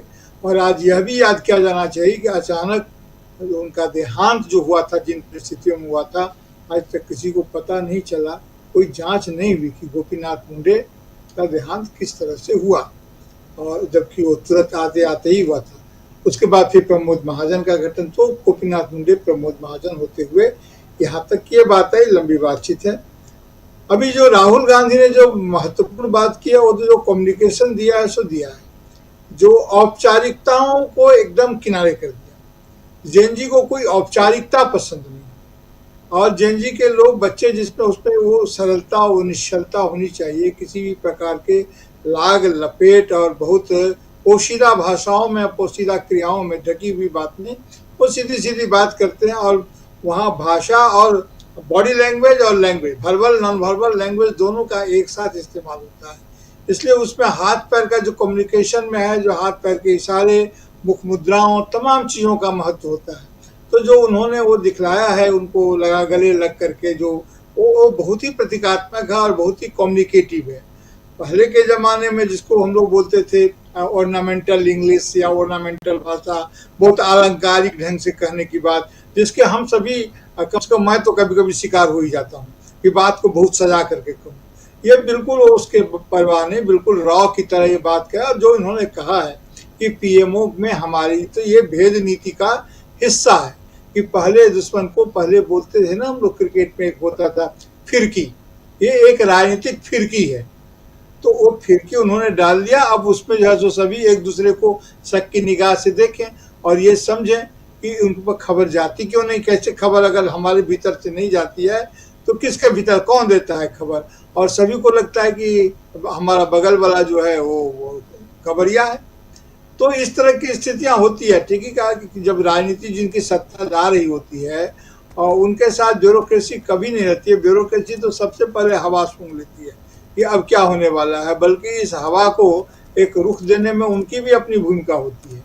और आपने ध्यान दिया होगा कि इधर राहुल गांधी बार बार ब्यूरोक्रेसी के लोगों का नाम जानबूझकर नहीं ले रहे हैं। पहले जो कह रहे थे कि रिटायर कर जाएंगे तब भी ये होगा, वो सब बातें अब नहीं कह रहे हैं। इसका मतलब ये है कि ब्यूरोक्रेसी को एक संदेश गया है कि अगर आप अपने कॉन्स्टिट्यूशनल संवैधानिक वफादारी पर कायम रहते हैं तो आपको परेशान नहीं किया जाएगा। जो काम आप राजनीतिक दबाव में आकर करने के लिए मजबूर हो जा रहे हैं उसको किनारे रखा जाएगा, और जो आप अपने उत्साह से कर रहे हैं वो एक अलग है, उसका हिसाब किताब किया जाएगा। यह संदेश जा चुका है। हम जब जंतर मंतर पर भी जब आंदोलन हो रहा था उस समय भी ये बातें थी, और राहुल गांधी को निश्चित रूप से हर समय में होता है। मोदी जी को क्या भीतर से खबर नहीं जा रही थी? बिल्कुल जा रही थी, और ये तो स्वाभाविक प्रक्रिया है, किसी भी तंत्र में होता है। यहाँ तो डेमोक्रेसी है, बहुत सारी बातें खुल जाती है, एक कान दो कान फिर पूरा दुकान। तो यही तो बातचीत इसी तरह से फैलती है। और आज तो सोशल मीडिया का जमाना है, तो आज तो बातों के फैलते क्या देर लगती है। तो इसीलिए ये बात तो सही है। और अब इनके जाने का वक्त आ गया है। जिस प्रकार से इस देश पे 24% सर लोग हैं जो रिजर्व आरक्षण व्यवस्था से आते हैं, जिस तरह से आज की तारीख में मल्लिकार्जुन खड़गे का इतना अपमान किया गया, और राज्यसभा में भी जो इन लोगों का बॉडी लैंग्वेज और चेहरा मोहरा था, उससे लग नहीं रहा था कि लोग कोई पश्चाताप है। गृह मंत्री तो इसलिए भी सदन में आज नहीं रहे कि सदन में आज चलने से यह मामला भी उठता। अब बताइए कि गृह मंत्री का ही दायित्व है कि भारत के नागरिकों के स्वाभिमान, आत्मसम्मान और इंटीग्रिटी की रक्षा और कहीं से खंडन उस पर कार्रवाई करें। एक ट्वीट तक नहीं ये लोग कर सकते हैं। तो ये स्थिति है, और ये जिस ढंग से इसको खत्म किया, सैनिटाइन किया गया, और लग नहीं रहा था कि ऐसा किया जाना उचित होगा, या जवाब तो दिया नहीं। और जेएनजी अब देखेगा, उनका फिर दूसरा प्रोग्राम भी हो रहा है, दूसरे लोग भी देखेंगे, देश के सामने है। बिल्कुल बिल्कुल, आप सही कह रहे हैं। जरा प्रोफेसर अखिल स्वामी जी आपके पास आना चाहता हूं। कैसे देखा जाए, क्या यहां से ये माना जाए कि राहुल गांधी ने जो कहा है कि जब तक इनको हटाएंगे नहीं तब तक चैन से इन्हें सोने नहीं देंगे, क्या मायने इसके पॉलिटिकल? और दूसरी चीज़ जो उधर संसद में हुआ और उसमें मल्लिकार्जुन खड़गे ने जो आज बात कही है, सीधा सीधा छुआछूत का मामला 21वीं सदी में लेके और जिस ढंग से चल रहा है, और एक नहीं कई जगह देश में, और उसमें भी अगर पॉलिटिकल पार्टीज के कार्यकर्ता करने लगे, नेता करने लगे, तो इससे दुखद और क्या हो सकता है। तो ये दो मामला स्वामी जी कैसे देखा जाए इसको? देखिए राजीव जी, मुझे तो ये लगता है ये जो शासन की चूल्हे हिलाई हैं, ये तो हमारे देश के बच्चों ने हिलाई हैं, जो हम लोग 12 साल कोशिश करते रहे और कर नहीं पाए। जेन अल्फा और जेन जी ने कर दिया। आपने देखा खटीमा के अंदर बच्चे स्कूल में उन्होंने एजिटेशन कर दिया, फतेहपुर के अंदर कर दिया, फिर आप देखिए विदिशा के अंदर कर दिया। मतलब आज हिंदुस्तान के कम से कम 50 छोटे छोटे शहरों के अंदर और कस्बों के अंदर छोटे बच्चे जेन अल्फा, जिन पे यह भी नहीं कहा जा सकता वो पाकिस्तानी है, खालिस्तानी है, आतंकवादी हैं और हिंदू विरोधी हैं, उन लोगों ने अपने अधिकारों के लिए लड़ना शुरू कर दिया है। देखिए होता क्या है राजीव जी, मान लीजिए बाढ़ का पानी आना है, आपने मिट्टी की एक मेड़ बना दी। अच्छा, मिट्टी के मेड़ का पानी जो है जब तक रोक रखा है, रोके रखा है, जैसे ही वो पानी मेड़ को क्रॉस करेगा उसके बाद पूरा का पूरा पानी मकान के अंदर घुस जाएगा। जैसे आप देखिए डैम बनाया आपने, पानी रुका हुआ है, बहुत सारा पानी रुका हुआ है, उसके बाद पानी के वेग से अगर थोड़ा भी छेद हो गया, वो पानी का वेग पूरे डैम को उड़ा देगा। आपने देखा बहुत ज्यादा, जहां पे हरियाणा से भी पानी दिल्ली जाता है, तो वो पानी इसलिए छोड़ते हैं कि पानी अगर ज्यादा हो गया तो डैम टूट जाएगा। आज के तारीख में जो इन्होंने 12 साल के अंदर एक डर का माहौल बनाया था और एक बांध बनाया था कि कोई हमें छू नहीं सकता, वो इन जेन अल्फा और जेन जी ने उसे तोड़ दिया। अब ये देखिए आप, आज के तारीख में ये आंदोलन खत्म तो कभी हुआ ही नहीं था, अब तो ये आंदोलन जो है घर घर पहुंच गया है। मैंने देखा, इंटरव्यू देखे, जो कांवड़िए हैं उनसे लोगों ने इंटरव्यू लिए, उन कांवड़ियों के अंदर भी 60% बच्चे ऐसे हैं जो स्कूल कॉलेज जाते हैं, जिनकी ये इच्छा है कि वो पढ़ाई लिखाई करके उनको नौकरी मिले। और उनमें ज्यादातर बच्चों ने कहा कि अगर हमने कांवड़ न ले जाई होती तो हम जंतर मंतर में अपने मित्रों के साथ जाके वहां बैठते। इसका मतलब क्या है? इसका मतलब यह है कि जो बच्चे पढ़ने की चेष्टा कर रहे हैं, आगे बढ़ने की चेष्टा कर रहे हैं, वो तो है ही, जो कि शिक्षा व्यवस्था में सुधार चाहते हैं और पेपर लीक में सुधार चाहते हैं, लेकिन जो कांवड़ में भी जा रहे हैं वो कांवड़ में इसलिए जा रहे हैं कि वो धार्मिक हैं, वो भगवान शिव में उनकी आस्था है, लेकिन उसके भी 60% लोग ऐसे हैं जो पढ़ने की आकांक्षा रखते हैं, नौकरी पाने की आकांक्षा रखते हैं। देखिए अब ये जो आंदोलन है, ये घर घर परिवार में पूरे जो बच्चों ने अपने पेरेंट्स को, ग्रैंड पेरेंट्स को, मोहल्ले पड़ोस वाले को ये कन्विंस कर दिया है और आज ये देश कन्विंस हो गया है। भारतवर्ष का उद्धार अगर होगा तो केवल एजुकेशनल सिस्टम के इंप्रूवमेंट से होगा। अगर हमारे यहां अच्छी एजुकेशन सिस्टम हो जाए, और मैं तो उदाहरण देता हूं, अध्यापक रहा हूं इसलिए, मेरे पिताजी भी प्रोफेसर थे इलाहाबाद यूनिवर्सिटी में, क्या इज्जत थी उनकी। स्टूडेंट्स जो थे कभी बेअदबी नहीं करते थे किसी टीचर की। खैर मेरी भी बड़ी इज्जत हुई अपने जमाने में, लेकिन जो स्टूडेंट टीचर रिलेशनशिप खराब हुआ है। और टीचर्स देखिए, आज हमारे जमाने 50 साल पहले होता था, जो बेस्ट स्टूडेंट क्लास का होता था वो प्रोफेसर बनता था, एजुकेशन फील्ड में जाता था। आज के तारीख में टीचिंग में वो जाता है जिसको नौकरी नहीं मिलती। इसका मतलब यह है, अगर आप टीचर्स को उच्च स्थान नहीं देंगे, उनको सैलरी नहीं देंगे, जैसे आपने देखा था जब बिहार के अंदर यात्रा हुई थी, वहां पे ऐसे ऐसे टीचर्स मिल गए जिनको 5,000 रुपए सैलरी मिलती है, 5,000। अब बताइए, क्या वो बेचारा अपनी सारे दिन जब टीचिंग करेगा उनको सब्जी और तेल नून लकड़ी का ख्याल नहीं होगा। एजुकेशन सिस्टम में सुधार और इंफ्रास्ट्रक्चर, इंडस्ट्रियल डेवलपमेंट, जिससे हमारे देश के पढ़े लिखे लोग, बच्चे जिनकी इच्छाएं जागृत हो जाएं। तो आज के तारीख में मैं ये समझता हूं, राहुल गांधी ने बहुत सही बातें कही, बहुत अच्छी बातें कही। उन्होंने साफ साफ कहा कि अमित शाह और मोदी जी को नींद नहीं आ रही होगी, और उन्होंने ये भी कहा कि जो हमारा शत्रु भी होता है वो भी हमारा गुरु होता है, क्योंकि शत्रु भी हमको कुछ शिक्षा देके जाता है। माने इनडायरेक्टली उन्होंने कह दिया कि देखिए ये देश चलेगा प्यार मोहब्बत से, ये देश चलेगा संविधान से। हमारे देश के बच्चों ने भी दिखा दिया, युवाओं ने भी दिखा दिया, जेनजी और जेन अल्फा ने भी दिखा दिया कि ये लोग मजाक उड़ाया करते थे कि गांधी के चरखे से कैसे आजादी मिल सकती है। इस बार हमारे देश के बच्चों ने दिखा दिया, लाठी खाते रहे, पीटते रहे, पैलेट गन लगती रही, दूसरी तरफ 20 पुलिस वाले थे, 2000 इधर आंदोलनकारी थे, हाथ नहीं उठाया, किसी को पीटा नहीं। वो जो गुंडे बदमाश भेजे गए थे उन्होंने जो हाथ चलाया, डंडे चलाए और कार जलाई और तोड़ी, वो उन्होंने किया। हमारे देश के बच्चों ने कुछ नहीं किया, क्योंकि हमारे देश के बच्चों ने पूरे विश्व को दिखा दिया गांधीवाद से ही देश उन्नति कर सकता है, अहिंसा से देश उन्नति कर सकता है। और गोडसेवादियों ने 12 साल में जो आतंक मचाया और 20 तारीख को जिस प्रकार से हमारे बच्चों को पीटा, मैं ये मानता हूं कि राहुल गांधी ने जो हमारे बच्चों की आवाज थी उसको बल दिया, हमारे यंग लोगों की आवाज को बल दिया। और इस बीच में बिल्कुल ये ध्यान दिया गया अगर एजुकेशन सिस्टम को इंप्रूव किया जाए और एक प्लानिंग के अनुसार जिसमें डाइवर्सिफिकेशन हो, सारी एक ही इंडस्ट्री में ध्यान न दिया जाए, तो हमारे देश को विश्व गुरु बनने से कोई नहीं रोक सकता। लेकिन जिस प्रकार से जो राहुल गांधी ने सोनिया जी का, इंदिरा जी का उदाहरण लिया कि हम विदेश गए और जो इंदिरा जी ने कहा, क्या समझते हैं कि अगर मेरी जैसी ड्रेस पहन लेंगे, रंग की ड्रेस पहन लेंगे या गले लग लेंगे तो मैं अपने देश का हित भूल जाऊंगी? वही वाली बात है, हर राष्ट्राध्यक्ष को अगर वो विदेश यात्रा में जाता है, कोई उसके आता है, अपने राष्ट्रहित को ऊपर रखना चाहिए। और जिस प्रकार से ये FCRA बिल आया और जिस प्रकार से टैरिफ अमेरिका हम पे लगाता है, हम पे आदेश करता है रूस और ईरान से नहीं तेल खरीदेंगे, इसका मतलब यह है आपने झप्पी के मामले में, और जो राहुल गांधी ने यह भी कहा कि जब ये युद्ध शुरू हुआ था ईरान का और अमेरिका का, उस समय हमारा रोल बहुत अच्छा हो सकता था। हमने उस समय गलतफहमी की, हमने सोचा जिससे हम झप्पी ले गए हमारा दोस्त हो गया, ऐसा विदेश नीति में नहीं होता। तो मेरे को ऐसा लगता है देश के अंदर आंदोलन चल रहा है, बढ़ रहा है, फैल रहा है। अगले 2-3 महीने के अंदर मुझे ऐसा लगता है ये सरकार चल नहीं पाएगी।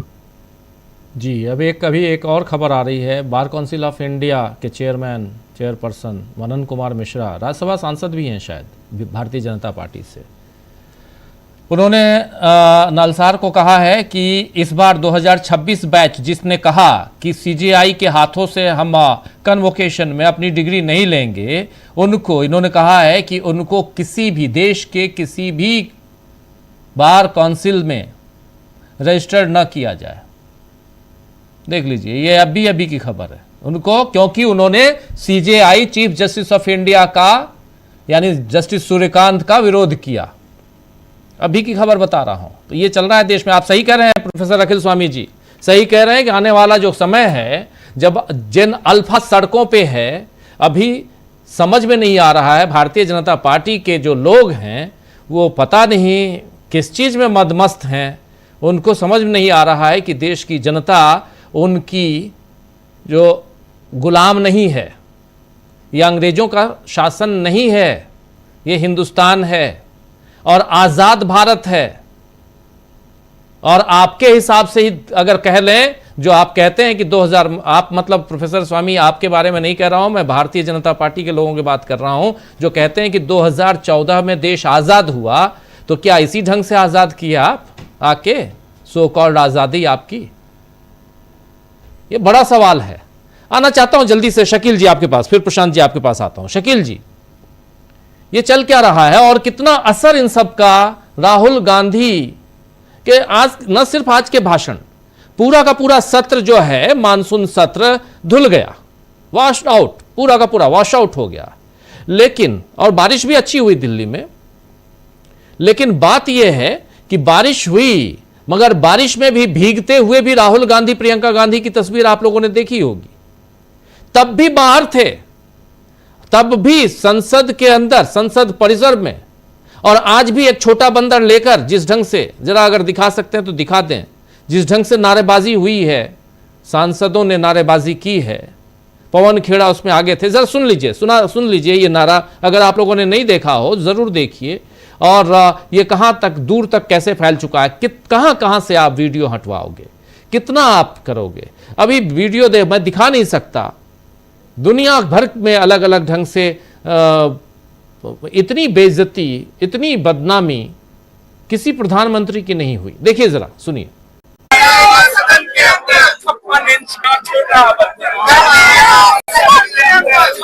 इंच का छोटा छप्पन इंच का छोटा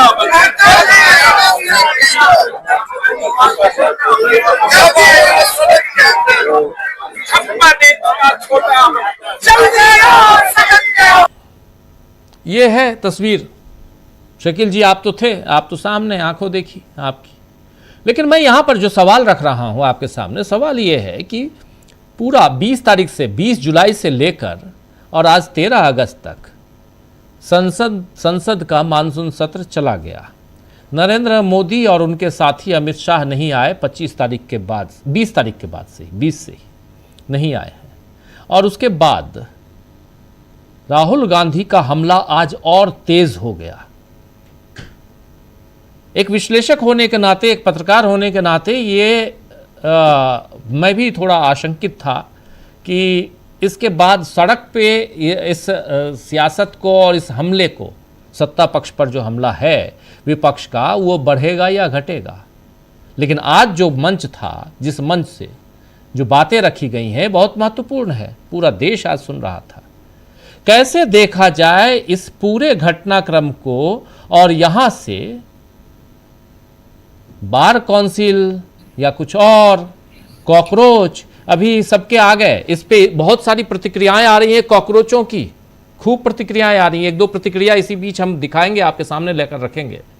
जो कहा जा रहा है कि नालसार के जो बच्चे हैं, उन्होंने चूंकि सीजेआई के हाथ से अपनी डिग्री लेने से मना कर दिया, तो उनको देश के बार काउंसिल में किसी भी बार में आप मेंबरशिप मत दीजिए, ताकि वो कहीं, तो इन्हीं लोगों को तो आपने कॉकरोच कहा था। अगर मान लिया जाए, बात मान ले हम सीजेआई की, तो उन्होंने कहा था कि ऐसे लोगों को मैंने कहा था। शकील जी देखिए, ये दमन तो बढ़ेगा, और ये दमन बढ़ना इसलिए हो रहा है कि अब जो है सरकार कमजोर हो रही है। जब भी सरकार कमजोर होती है तो उसके पास सिवाय पुलिस का उपयोग करने, दमन बढ़ाने का और कोई रास्ता नहीं होता। राहुल गांधी अब फुल फॉर्म में है। उनका कॉन्फिडेंस जो है, आपने अभी स्टेज के ऊपर देखा, हमने पहले भी बताया, लिखा भी है कि आजकल वो स्टेज पे बैठते नहीं हैं, प्रेस कॉन्फ्रेंस करते हैं तब भी खड़े होके माइक लेके इसी तरह घूमते हुए करते हैं। ये बहुत बॉडी लैंग्वेज की बात करते हैं, बड़े विशेषज्ञ थे इनके पास 2011, 2012 और 2013 में मनमोहन सिंह को बताने के लिए, दूसरे लोगों को बताने के लिए। अब वो पता नहीं कहाँ चले गए। उन लोगों को बताना चाहिए कि अब बॉडी लैंग्वेज क्या कहती है राहुल की और नरेंद्र मोदी की और अमित शाह की। देखिए, ये जो आपने बताया 20 जुलाई से लेके और 13 अगस्त तक, ये वो दौर रहा जब सरकार जो है अपना बचाव नहीं कर पाई।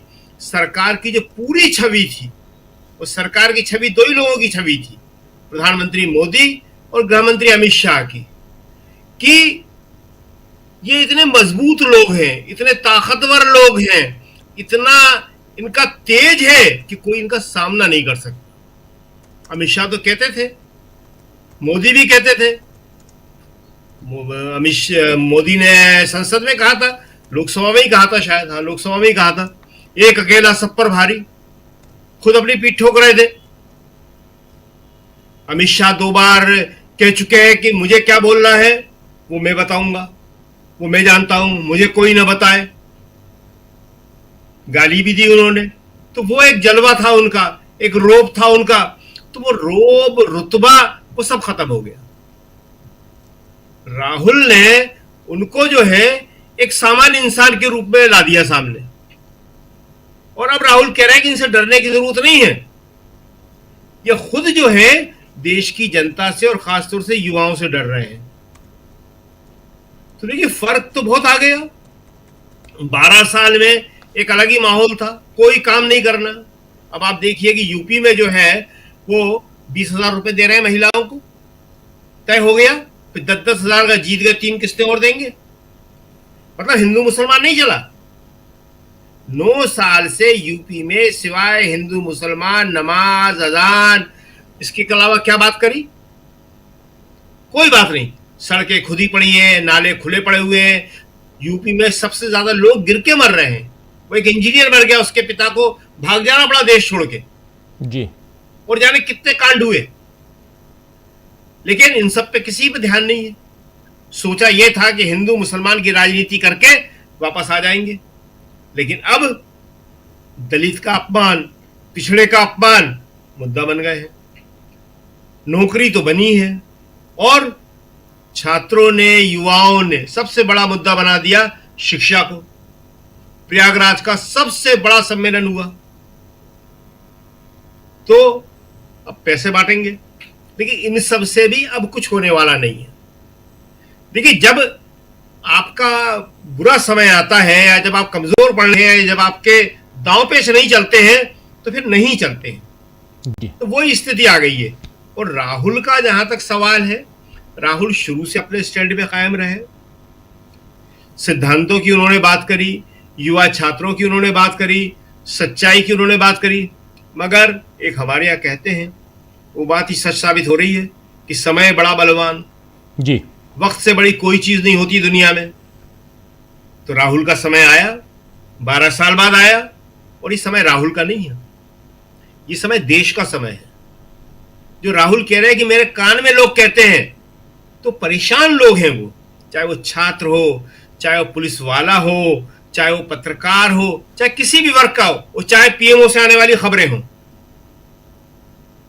मोदी जी के लिए सबसे ज्यादा चिंताजनक बात है, राहुल ने बात पहले भी कही है कि मेरे पास मोदी जी की खबरें आ रही हैं, मगर अब मोदी जी के लिए सबसे बड़ी चिंता यह हुई कि उनके जो सबसे खास थे अमित शाह, जिन पे उन्हें भरोसा था कि ये कुछ भी कर देंगे, अब वो ही कुछ नहीं कर पाए जी। वो सामना ही नहीं कर पाया है सदन का। तो मोदी जी का ये जो विश्वास टूटा है राहुल के फॉर्म में आने से, राहुल की ताकतवर होने से, उन्हें इतनी फिक्र नहीं हो रही। उन्हें सबसे ज्यादा फिक्र हो रही है कि उनका जो सबसे खास था वो ही कमजोर दिखने लगा है, तो अब मेरा क्या होगा, अब मेरी मदद कौन करेगा। जी बिल्कुल बिल्कुल। जरा जल्दी से एक प्रतिक्रिया जो मनन कुमार मिश्रा साहब जो हैं, जिन्होंने कहा है, वो प्रतिक्रिया सौरभ दास की है, जरा देखिए। मिस्टर मनन मिश्रा, हमारे छात्रों से दूर रहिए। इतनी गैर कानूनी बात कहने की हिम्मत कैसे हुई आपकी? अपनी लॉ डिग्री दुनिया को अभी दिखाइए, क्योंकि कोई वकील कानून के बारे में इतनी गलत बात नहीं कह सकता।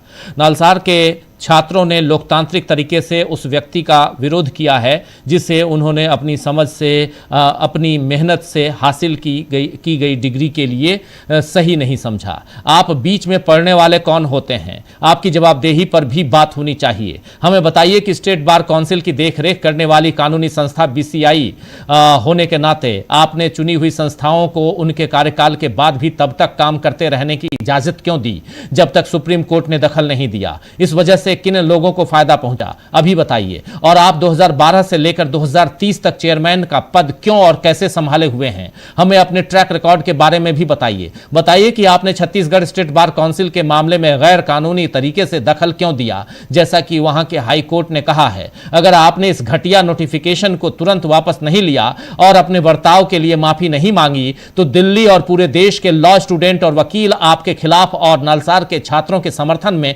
विरोध करेंगे। Bar council of India chairman के तौर पर आपके बर्ताव और कार्यकाल बीजेपी के राज्यसभा सांसद रहते हुए का हिसाब किताब होना चाहिए। यहां साफ साफ सौरभ दास ने यह बात कही है, बहुत गंभीर बात कही गई है, और ये एक नए आंदोलन की शुरुआत करवाने की यहां तैयारी है, ऐसे देखा जाए प्रशांत जी?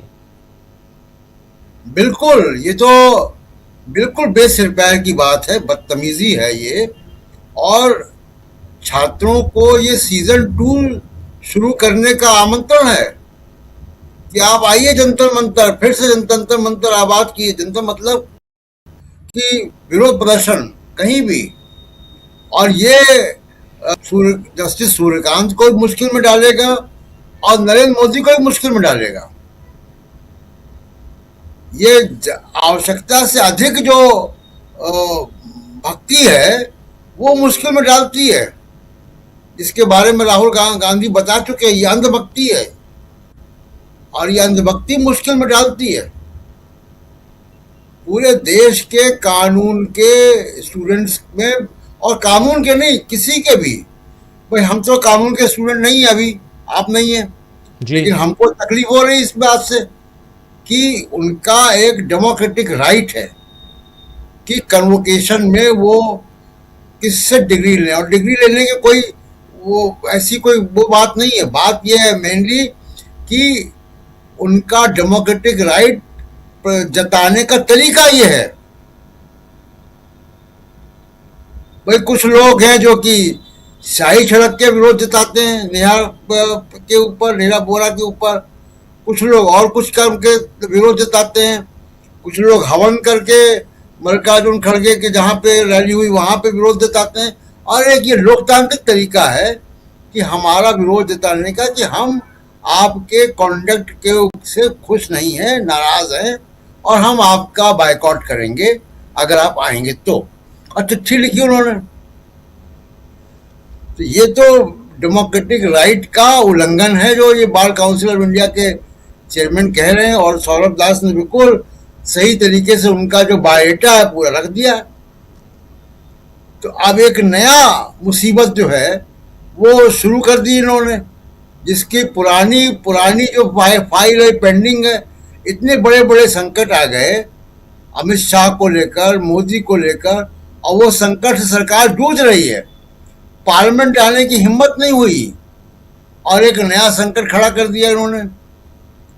दूसरी बात राजीव जी ये है कि देखिए अमित शाह, हम सब जानते हैं कि नरेंद्र मोदी के पिछले 25 सालों से संकट मोचक हैं, उनके क्राइसिस मैनेजर हैं, और क्राइसिस मैनेजर खुद क्राइसिस बना हुआ है।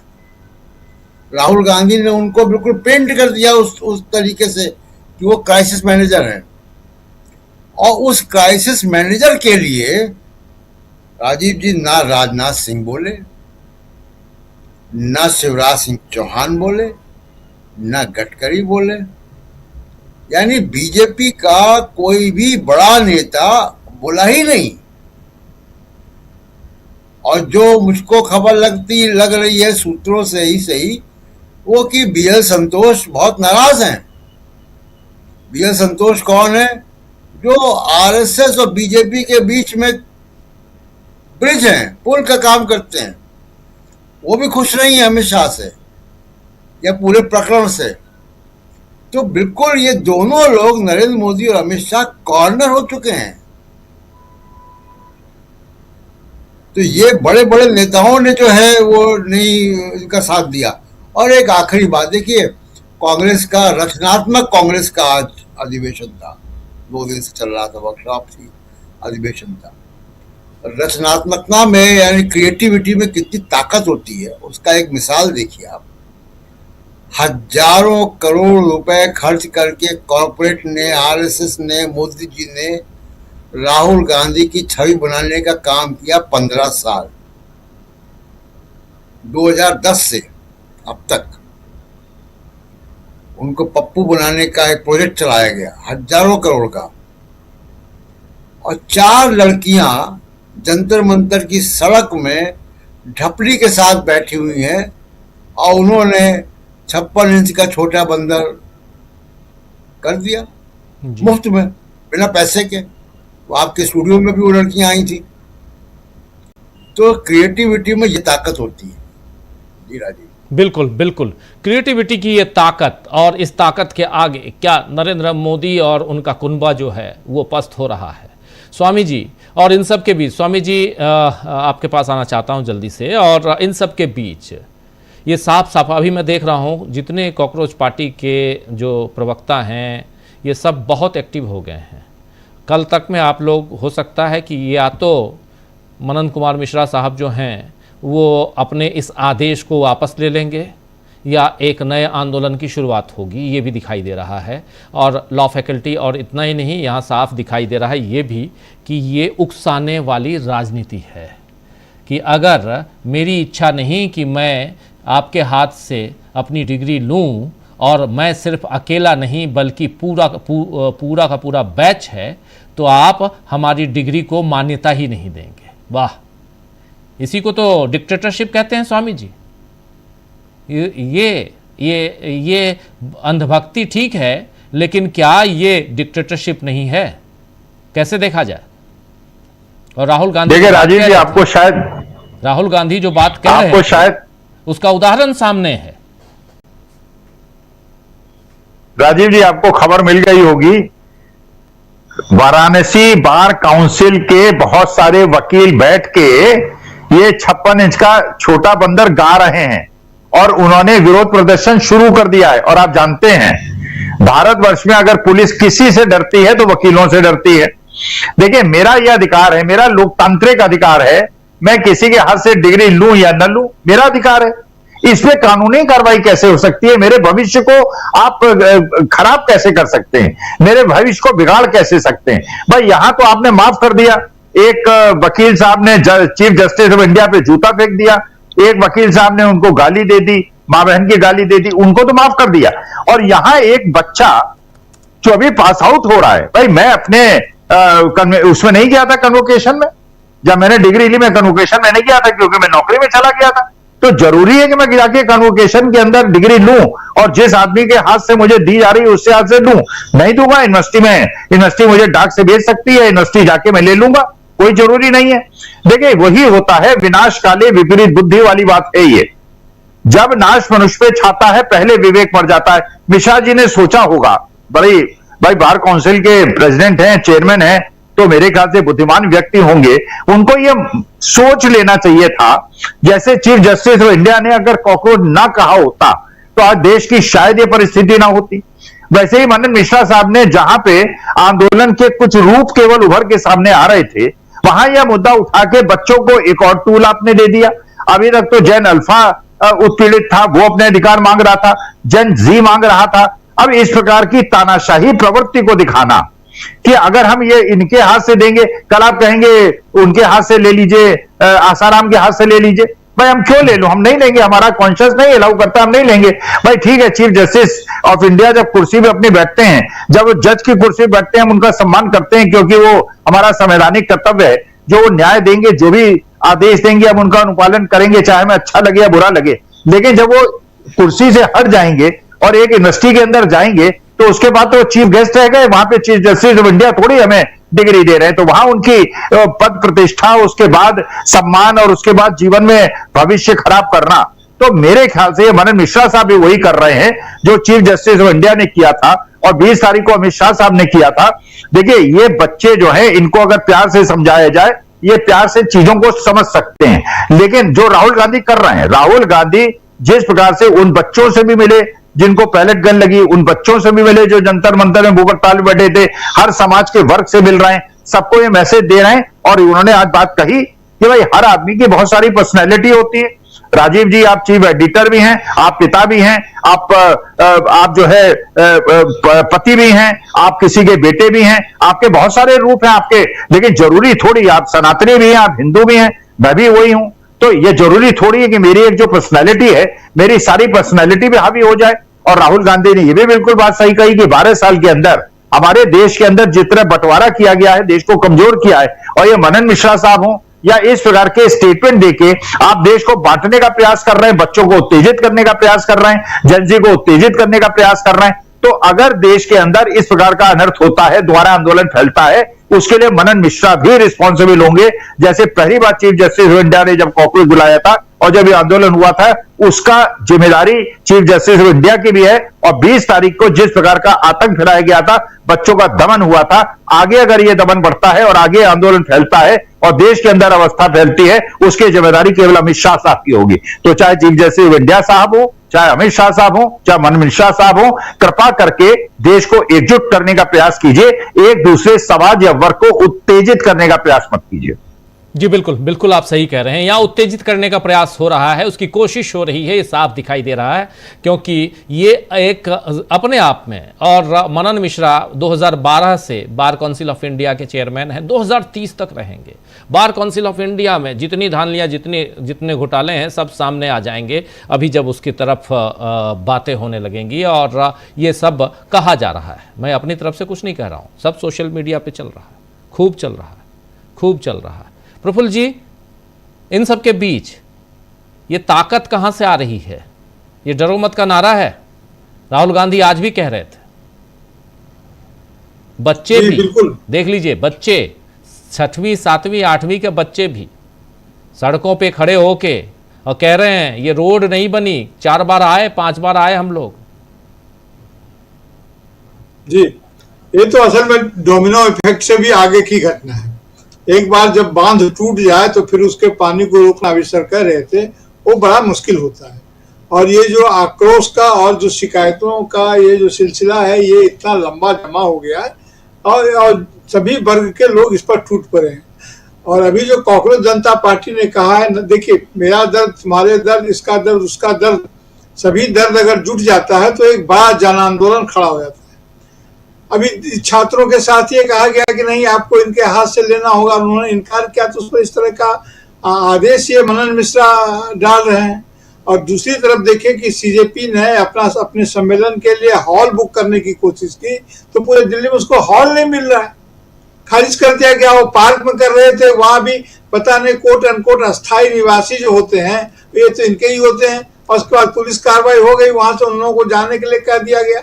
यानी कि इनको अभी भी उसका पूरा एहसास नहीं है कि ये, या तो एहसास नहीं है कि इनके इस तरह के एक्शन से क्या होगा, कौन सी राजनीतिक प्रक्रिया होगी।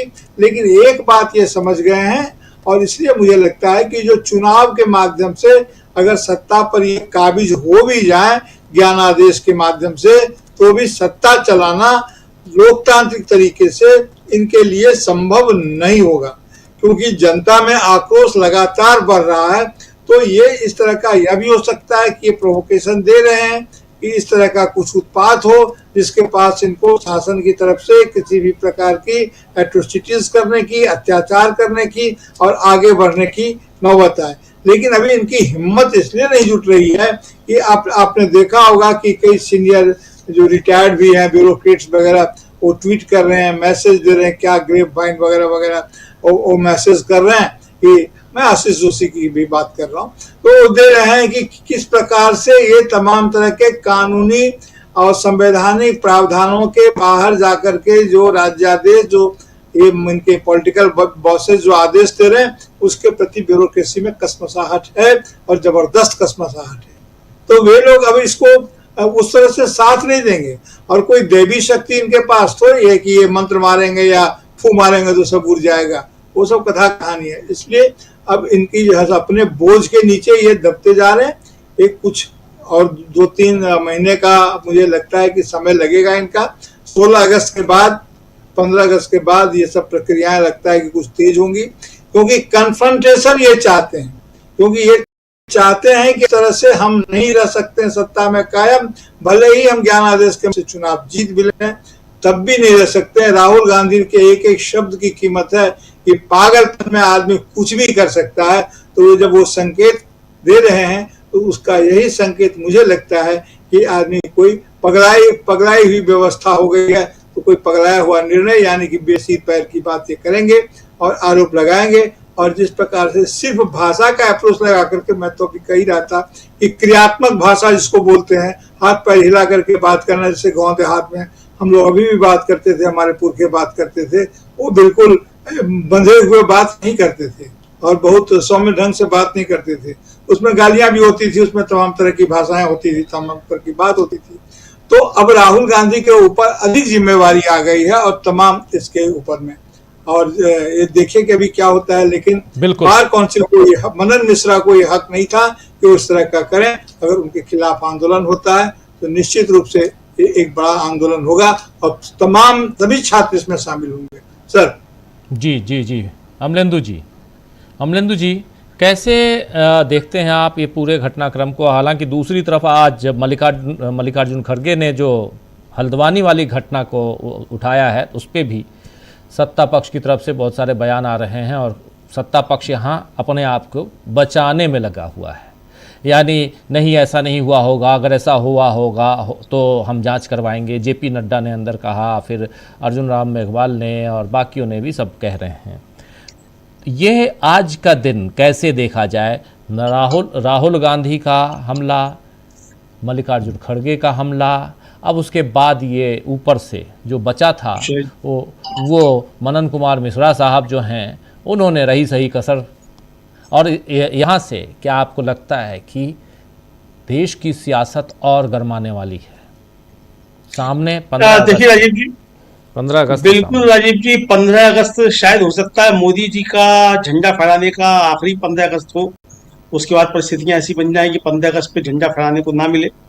ये भी हो सकता है राजीव जी, चूंकि देश जिस तरफ बढ़ता हुआ दिखाई पड़ रहा है, और शायद इसकी भूमिका मोदी जी खुद तैयार कर रहे हैं राजीव जी, या उनकी मतलब सरकार जो तैयार कर रही है अकेले मोदी जी, क्या मतलब पूरी सरकार ही तय कर रही है। एक तो राजीव जी, आज जो मल्लिकार्जुन खड़गे ने राज्यसभा में कहा, और उसके बाद जिस तरीके से बैकफुट पर जेपी नड्डा और पूरी बीजेपी दिखाई पड़ी, आपको याद होगा राजीव जी कि इसी राज्यसभा में, इसी संसद सत्र में मनु स्मृति के समर्थन में जेपी नड्डा बहुत कूद कर आगे आए थे।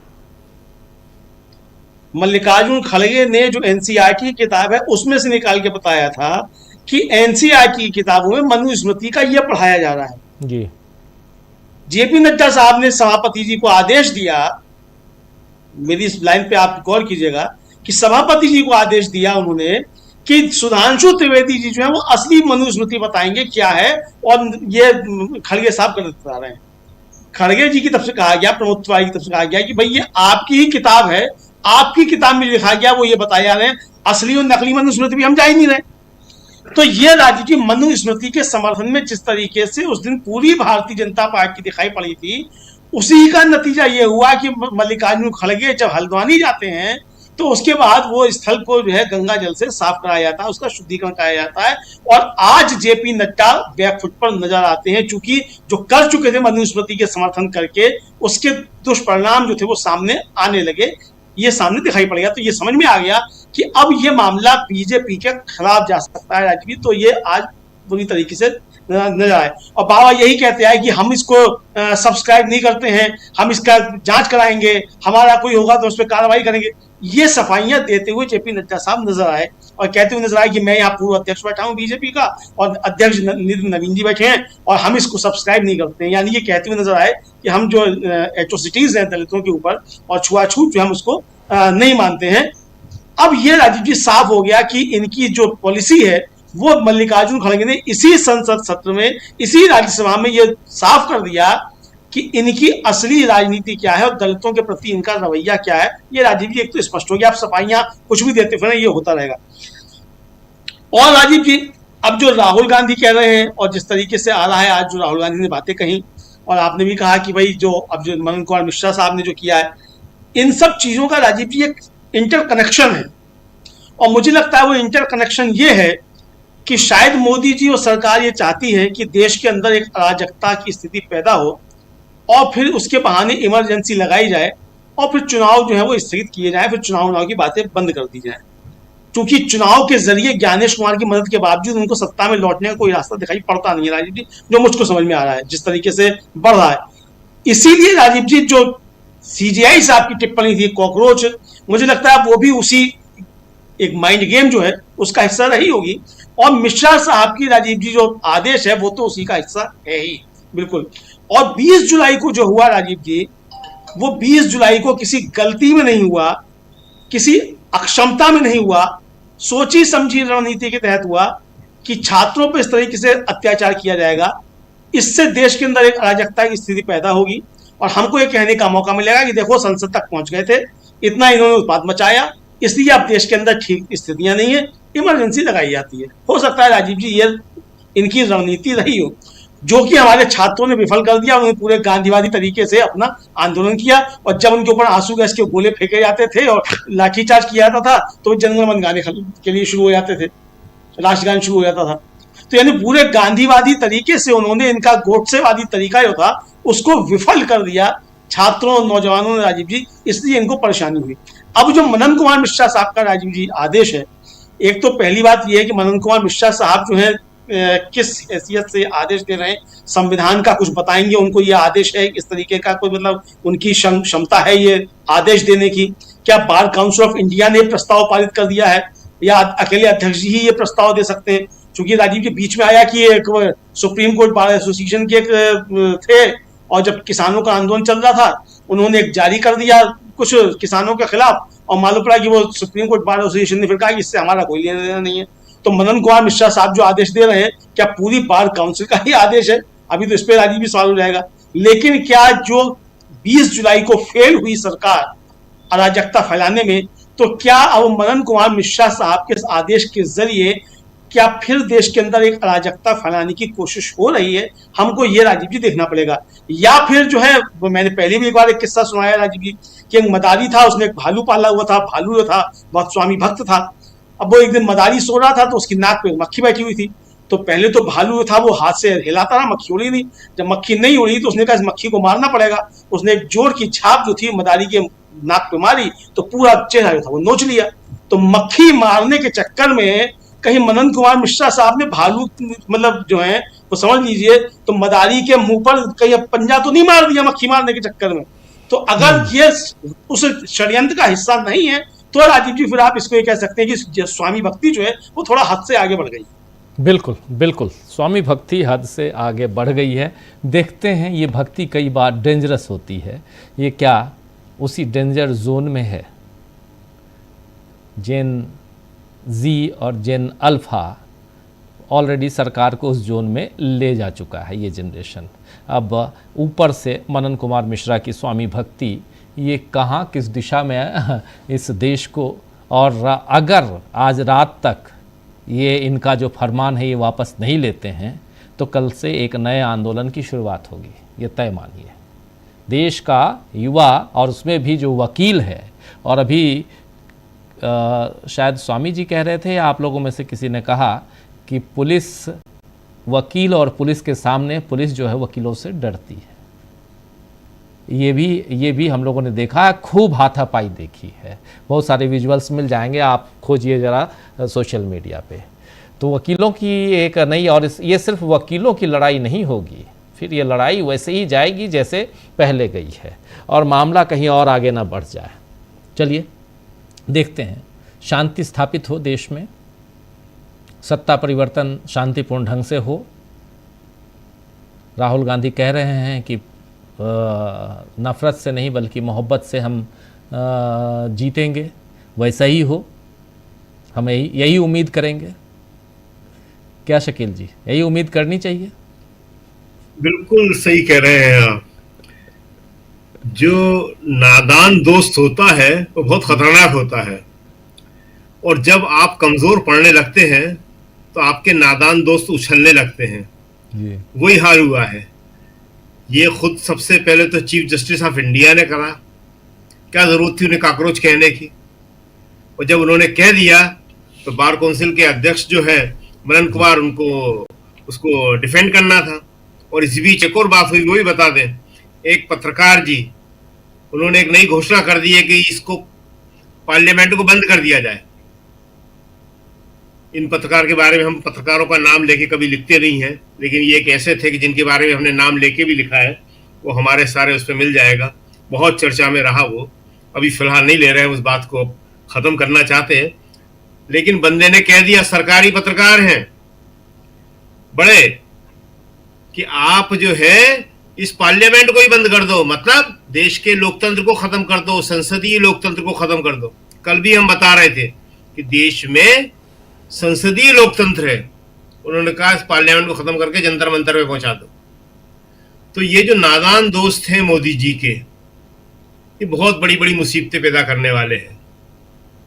इसीलिए कहा जाता है कि जो दाना दोस्त होता है, दाना यानी समझदार, अक्लमंद, दाना दोस्त जो, दाना दुश्मन जो होता है वो बेहतर होता है। तो राहुल गांधी जो है उनके दुश्मन तो हैं, मगर दाना दुश्मन है, समझदार दुश्मन है। और राहुल गांधी कहते भी अगर मुझसे सलाह लें तो, अगर राहुल गांधी से सलाह लेंगे तो राहुल उन्हें कभी गलत सलाह नहीं देंगे। मगर chief justice of India Manan Kumar Mishra, या जिस पत्रकार का हमने जिक्र किया वो, या और भी बहुत सारे लोग हैं जो बहुत तेजी के साथ मोदी को सलाह देने लगे, वो सारी सलाहें आत्मघाती हैं। मोदी जी, आप समझ लीजिए कि इनमें से कोई आपका हितैषी नहीं है ये। इसलिए थोड़ा सोच समझ के, हालत जो है बहुत खराब होने वाले हैं। और आपने जो कहा कि आंदोलन शुरू होगा, वो हो चुका है। बहुत सारे हमारे पास भी फोन आ रहे हैं, वकील लोग बिल्कुल तैयार बैठे हुए हैं, क्योंकि ये बहुत ही अलोकतांत्रिक किस्म का आदेश है, और ये एक जिसका कोई मीनिंग नहीं है जी। मतलब कोई भी आदमी डिग्री लेने के लिए किससे डिग्री लेगा? स्वामी जी सही कह रहे थे, डिग्री हजारों छात्र होते हैं यूनिवर्सिटी में, कुछ 100 इकट्ठे होते हैं कन्वोकेशन में, बाकी तो यूनिवर्सिटी से ही लेते हैं, खुद जाके ले लेते हैं या डाक से आ जाती है। बिल्कुल। आमतौर पे जो जाने वाले के ले लेते हैं, नहीं तो डाक से आती है। जी देखते जी, बिल्कुल देखते हैं आगे क्या होता है। लेकिन बहुत बहुत गहमा गहमी का आलम है इस वक्त सोशल मीडिया पे, बहुत गहमा गहमी का आलम है। और ये एक फरमान बहुत ही, ये तुगलकी फरमान है। ऐसे ही फरमानों को तुगलकी फरमान कहा जाता है। और जब नाश मनुष्य पे छाता है, पहले विवेक मर जाता है। बहुत बहुत शुक्रिया शकील जी, बहुत बहुत शुक्रिया प्रशांत जी, अमलेंदु जी, प्रफुल्ल जी, साथ में जुड़े थे प्रोफेसर अखिल स्वामी जी, आप सबका बहुत शुक्रिया, बहुत धन्यवाद इस चर्चा में बने रहने के लिए। आप तमाम साथियों, आप सबका भी शुक्रिया अदा करता हूं। आप तमाम साथी हमारे साथ जुड़े रहे। डॉक्टर विनोद प्रकाश गुप्ता शलभ साहब हमारे साथ हैं और कह रहे हैं कि मुशर्रफ जो प्रेसिडेंट थे उनको घुटने टेकने पड़े जब उनके खिलाफ पाकिस्तान के जो वकील हैं उनके खिलाफ जब एकजुट हुए तो घुटने टेकने पड़े थे प्रेसिडेंट मुशर्रफ को पाकिस्तान में। फिर भारत भाग्य विधाता हमारे साथ हैं, 56 इंच स्मॉल मंकी पूछ रहे हैं, छोटा बंदर। और डॉक्टर दलबीर जोगर साहब हमारे साथ हैं, जनता बोलती है जी बिल्कुल। और पंकज जी हैं पटना दानापुर बिहार से हमारे साथ जुड़े हुए, गीता जी हमारे साथ हैं, और ऐसे विजय त्रिपाठी जी, तमाम साथियों, फजल अली साहब, और ऐसे किरण कोडे साहब, और सुपर चैट भी हैं। सुपर चैट नाम है लेकिन जहरीले हैं ये, पढ़ा कीजिए।